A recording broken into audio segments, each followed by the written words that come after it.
ప్రపంచానికి ప్రఖ్యాతిగాంచిన తిరుమల తిరుపతి శ్రీ వెంకటేశ్వర స్వామివారి పాదాల చెంత యాదవ కులస్తులు ప్రతిష్టాత్మకంగా నిర్మిస్తున్న వాసుదేవ యాదవ సంఘం భవన నిర్మాణ పనులను తెలంగాణ మాజీ మంత్రి తలసాని శ్రీనివాస యాదవ్ పరిశీలించారు.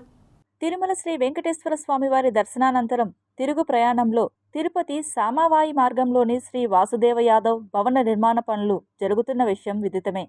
యాదవ కులస్తులందరి ఐక్య సహాయ సహకారాలతో భవన నిర్మాణ పనులు వేగంగా జరుగుతున్న నేపథ్యంలో తెలంగాణ మాజీ మంత్రి తలసాని శ్రీనివాస యాదవ్ భవన నిర్మాణపు పనులను పరిశీలించారు. ఈ సందర్భంగా ఆయన మాట్లాడుతూ, శ్రీకృష్ణదేవరాయల వారసులం, తిరుపతిలో అత్యధిక సంఖ్యాబలం కలిగిన యాదవ కులస్తులు ఐక్యతతో నిర్మిస్తున్న భవన నిర్మాణ పనులు వేగంగా జరుగుతున్నాయన్నారు. భవన నిర్మాణంకు కావలసిన సహాయ సహకారాలు అందించేందుకు తాను ఎల్లవేళలా ముందు ఉంటానని తెలిపారు.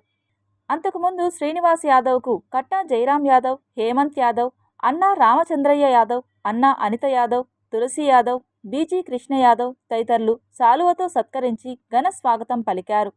అంతకుముందు భవన నిర్మాణ పనులు పరిశీలించేందుకు విచ్చేసిన తెలంగాణ రాష్ట్ర మాజీ మంత్రి తలసాని యాదవ్కు కట్టా జయరాం యాదవ్ సంఘం భవన నిర్మాణంకు సంబంధించిన బ్రోచర్ను ఆయనకు అందజేశారు. యాదవుల సంఖ్య, శ్రీకృష్ణుని వారసులమైనటువంటి యాదవులం, రెండోది తిరుమల తిరుపతి వెంకటేశ్వర స్వామి, ప్రపంచానికే ఒక ప్రఖ్యాతగాంచినటువంటి శ్రీ వెంకటేశ్వర స్వామి దేవాలయాన్ని ఉదయమా ద్వారం, మరి వైకుంఠ ద్వారం కానివ్వండి, లేకపోతే ఆలయ ద్వారం, గొల్ల మెరాసి అంటే మా యాదవుల ముద్దుబిడ్డ, వంశపారంపర్యంగా వాళ్ళ కుటుంబాల సభ్యులే ఆ ద్వారం ఓపెన్ చేయడం అనేది ఆనవాయితీ. అయితే ఇక్కడ తిరుపతి పట్టణంలో హయ్యెస్ట్ జనాభా ఉన్నటువంటి యాదవ బిడ్డలు ఎంతో కష్టపడి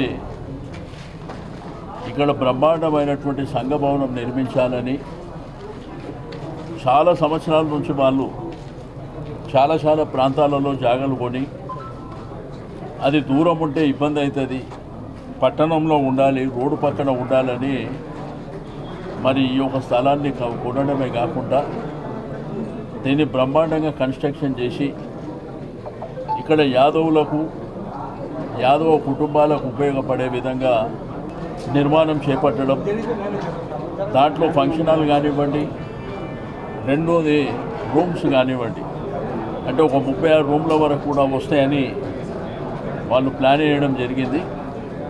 ఇది రాబో కాలంలో అంటే ఇంకా ఏడాదిన్నర లోపట మరి బ్రహ్మాండంగా కన్స్ట్రక్షన్ చేసి సంఘం ఆధ్వర్యంలో కమ్యూనిటీకి పూర్తి స్థాయిలో ఉపయోగపడుతుంది అన్నటువంటి గొప్ప సంకల్పంతో నిర్మాణం చేస్తున్నటువంటి మా పెద్దలకు అందరికీ నేను మనస్ఫూర్తిగా అభినందనలు తెలియజేస్తూ